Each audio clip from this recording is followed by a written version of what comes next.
Trauma care ദിനത്തോടനുബന്ധിച്ച് Aston മിംസിന്റെ നേതൃത്വത്തിൽ trauma care ബോധവൽക്കരണ പരിപാടി സംഘടിപ്പിച്ചു. കണ്ണൂർ ജില്ലയുടെ വിവിധ ഭാഗങ്ങളിൽ നടന്ന പരിപാടി കാണാൻ നിരവധി പേരാണ് എത്തിയത്.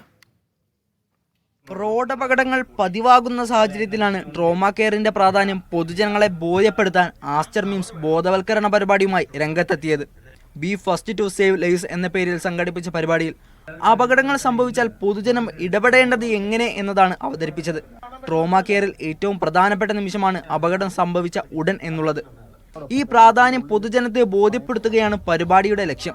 ഒരു ആക്സിഡന്റ് ഉണ്ടായ സ്ഥലത്ത് നിന്ന് ഒരു രോഗിനെ ഓൾറെഡി പറ്റിയിട്ടുണ്ടാകുന്ന പരിക്കുണ്ട്. പരിക്ക് മോശമാകാതെ പേഷ്യന്റ് ഹോസ്പിറ്റലിൽ എത്തിക്കുന്നതിനെ കുറിച്ചുള്ള ബോധവൽക്കരണം, പിന്നെ റോഡ് അപകടങ്ങളെ കുറിച്ചുള്ള ബോധവൽക്കരണം, അതായത് ട്രാഫിക് നിയമങ്ങൾ പാലിക്കുക, സ്പീഡ് പാലിക്കുക, ആ നിയമങ്ങളെല്ലാം പാലിച്ചുകൊണ്ട് ഒരു അപകടം ഒഴിവാക്കുക എന്നുള്ളതാണ് നമ്മൾ ആദ്യത്തെ ലക്ഷ്യം.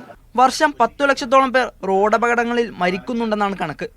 2 കോടിയോളം പേർ അപകടങ്ങളിൽ പെടുന്നുമുണ്ട്.